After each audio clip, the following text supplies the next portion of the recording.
Good morning, East Leiden, and welcome back. I'm Frank Klein. And I'm Sienna Perez. We hope you guys enjoyed your long 3-day weekend in celebration of Indigenous Peoples Day, which recognizes Native Americans and their histories and cultures. In this week's Leiden Eagle Update, where we give the stories at Leiden a voice, we'll be covering different topics to inform you about what goes on here at Leiden. East Leiden, your Eagle Update starts right now.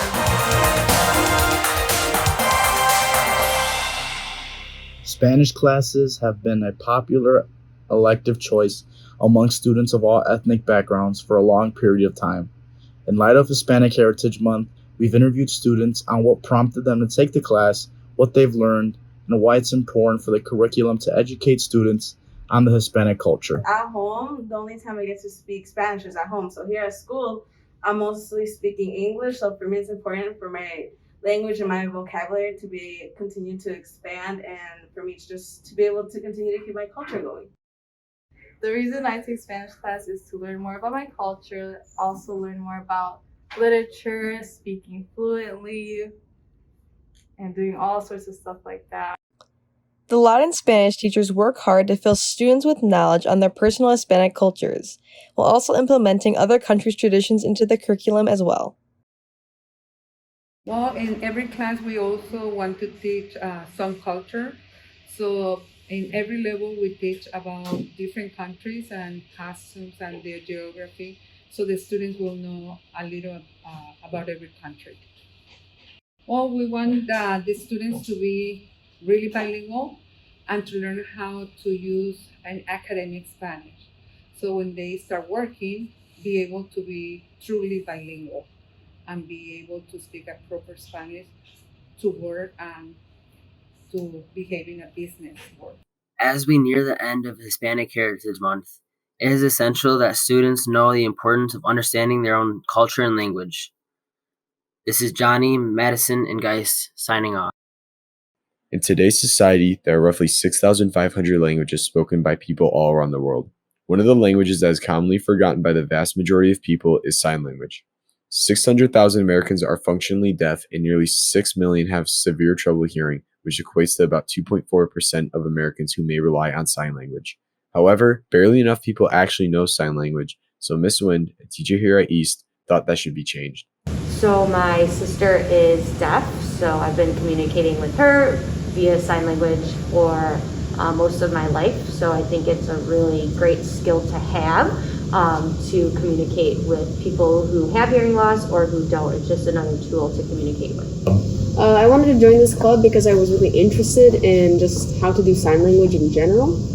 I think one of the major benefits is that they're able to gain more information on how to communicate with others, maybe not verbally, but able to just have a different way to communicate and connect with someone else.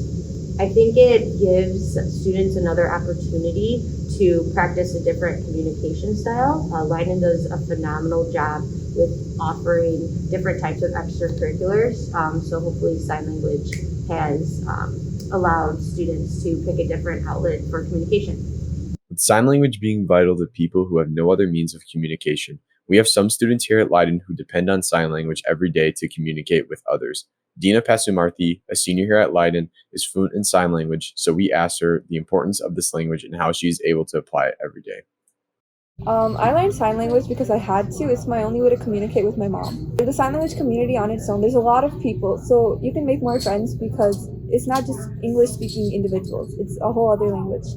The sign language club may change people's perspectives on the sign language in general because they'll be exposed to a whole new community where they can communicate with people in a different way. They'll also meet more people. They'll see how other people see the world in a different way. I think students should join this club and learn sign language because they'll just learn a whole new way to communicate with other people. They won't have to rely on using just words all the time. They can, it's like a silent form of communication. Overall, sign language is an important part of our society, and Leiden Sign Language Club is taking part in teaching students how to efficiently communicate with those who are hearing impaired. If you are interested in becoming more involved or just want to learn how to sign, make sure to email Miss Wynn for more information about Sign Language Club. Frank Klein, Leiden Journalism. Stefania Chish, a senior at East Leiden, celebrated her 1-year anniversary of her lifting journey. Yes, 100%. I just think that my confidence has skyrocketed, honestly, just because, like, I really love lifting. I've seen, like, a big difference within my body, like, how much muscle I've gained and, like, how everything has just, like, changed around my body. Even just, like, working out every day and being consistent, eating healthy has changed, like, my perspective on, like, the way I look at myself in general. I just, like, being able to go by myself and teach myself something new and learn something on my own, basically. It's definitely helped with my confidence. A lot of girls go to the gym and lift weights daily to grow their strength. All girls are motivated by different causes, but it has been scientifically proven that girls who lift have more confidence in themselves. Next, we talk to Coach Stark, the athletic PE teacher and teacher at Leiden for many years. Athletic PE is also known as varsity PE because in this class they do strength and conditions every day.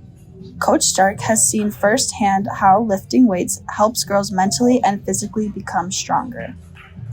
I can see it in my class compared to other girls around. I just feel that they're more comfortable, more confident, and not afraid to try new things in classes. That has to do especially with weightlifting. Well, minus the last 18 months, it's pretty much been the same with me. There's usually, on the average, about 5 to 8 girls in every class. I definitely wish more girls would take this class. I think they enjoy themselves once they come out, but it's pretty much been steady over the last probably 10 years, I would say. We also talked to Janessa, a senior at East Leiden. She's just starting out her lifting journey and has found her new addiction. Janessa believes that working out has helped her in ways that nothing else could by making her love herself again. I definitely see a major difference. When I first started going to the gym, I was really timid. I really didn't want to look at anybody. I was nervous. Everyone kind of knew what they were doing, and I felt like I did it. But once I started working out, a few months in, I just started to see a change in my body, and I just fell in love with the habit of constantly going and feeling better about myself and wearing clothes that I normally didn't wear before. The weight room at Leiden is now open again since the COVID shutdown. As of right now, the weight room is open from 3 to 4:45 after school. With the weight room reopening, it is a great way to get girls to achieve their possible goals. Desiree Morad, a sophomore, has been in 2 Leiden performances. First, she was a side character in Our Wilderness, and then the bride in A Blood Wedding. Now she is playing a character that's a little more relatable in Teatro Leiden's world premiere of Wave. It's about crossing the border in an illegal way, which is a lot of the ways that my parents and my ancestors passed through to get to America. And I know a lot of the people who are coming to see the show have an experience with immigration themselves or people they know. And it's just an important story to tell because it's something that we see in the media every day, but highlighted badly. But this is a story on how it's bad on both sides. There's 2 sides to every story. This show, written specifically for Leiden by Nancy Garcia-Losa, tells the story of a girl who got left in Mexico when her mother crossed the border. Morad's performance, together with the rest of the cast and crew, will help viewers understand the struggles families face in choosing to cross over the border. Mr. Frank Bavone, the director, elaborates on the importance of the show.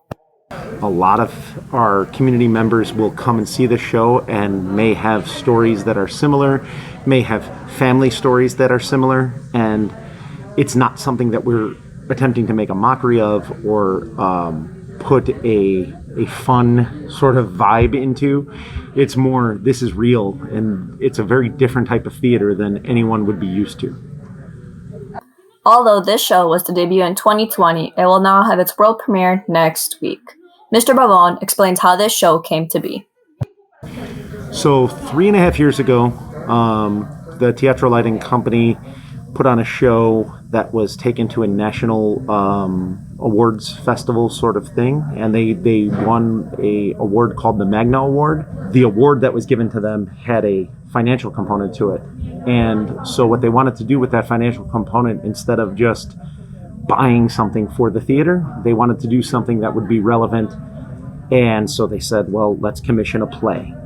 Ms. Garcia-Losa chose to write this play specifically for Leiden because the district's makeup suggests that both the actors and the audience will find the story relatable. Chloe, a technician for the show, explains how the crew is feeling as the show approaches. It is difficult since it's a world premiere. There's a lot of pressure and you want everything to look good. It's a fun environment, but it's difficult to get everything done in time and make sure everything's set. Even with the sheer amount of pressure and work, the cast still finds joy and fun working on set and while performing. Yamilet, an actress, and Ola, a technician, describe their experiences during rehearsal. Like sometimes we go out, we go to the gas station, get food for everyone, and we sit and we eat, and then we go over our lines, and then we actually start working on it. It's a lot of fun. I love the people. It's just like theater is such a close-knit community and you're friends with everyone and it's really amazing. This one and only performance by Teatro Leiden portrays the struggles of immigration and will be performed in both English and Spanish. The students performing and working backstage have been busy working on this play for a while and are extremely excited for the performance. Come watch Wave at West Leiden. For more information, please visit the website. This is Ariana and Justina.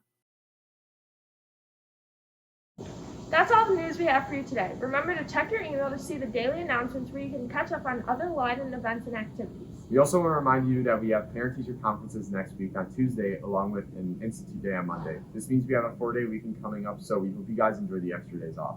We really appreciate you guys for tuning in and can't wait to see you again next week. This is Deena Pasumarth and Frank Klein signing off.